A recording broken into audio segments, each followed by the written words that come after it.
Bonjour chers voyageurs de la symbolique des rêves. Aujourd'hui nous partons à la quête du désert et de ses mystères. Le désert signifie dans son origine latine desertus, qui représente un milieu inhabité, ce qui nous renvoie à l'image de la solitude.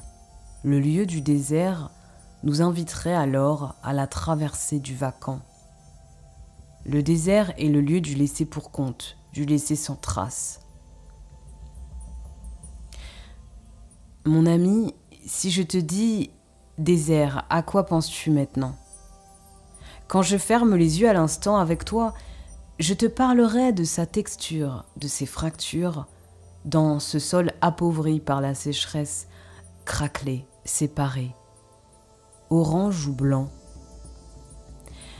beige. Le lieu hostile des cactus, des scorpions, ou l'œuvre de beauté du soleil ardent, le lieu hostile des ours blancs et manchots, ou l'œuvre de pureté du soleil absent. Un lieu où tout se confond, où les tempêtes sont comme une énième page blanche qui viendrait se tourner quand il y avait de l'espoir. Je pourrais aussi te parler des bouches sèches, car l'eau s'y fait rare, la salive est précieuse et les mots ne sont pas toujours utiles.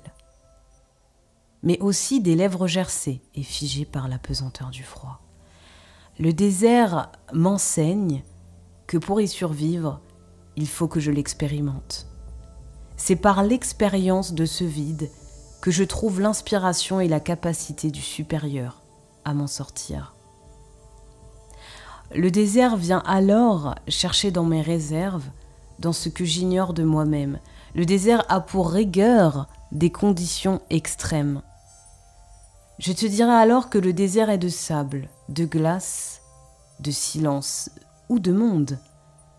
Mais mes chers amis rêveurs, je vous demanderai alors comment se dessine le vôtre. Que vous renvoie-t-il de vous-même? Vous me direz, pourquoi de monde?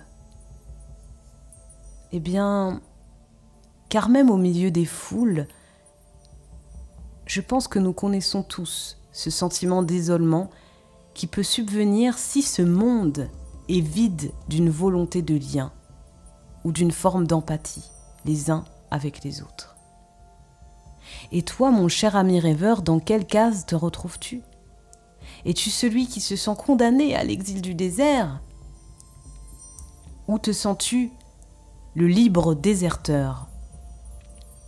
Dans sa hutte ou dans son igloo, le déserteur choisira son antre comme enseignement.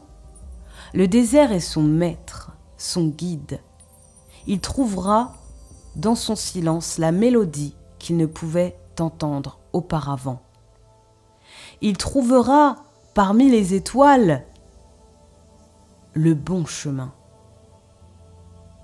Le désert laisse place aux oasis. C'est dans les moments d'extrême sécheresse intérieure que nous sommes à même de faire le tri dans nos désirs. Les désirs, le désir, et me direz-vous l'envie d'une source de manger, de quoi se ressourcer, de quoi me nourrir, de quoi est-ce que je manque?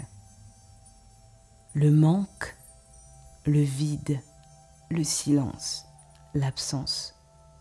Souvent, c'est dans ce moment-là que nous nous rendons compte de nos vides intérieurs, que nos poches que nous avions crues remplies ne sont que des chimères qui nous filent entre les doigts, surtout aux yeux de notre écosystème terrestre, si abondant de partage et de cycles. Avec lui, avec nous, le désert. Le désert nous permet de déterminer ce qui est essentiel à mettre dans nos besaces. Nous songeons à laisser de côté le superflu. Je te remercie d'avoir écouté cette capture visuelle et audio. À la prochaine fois.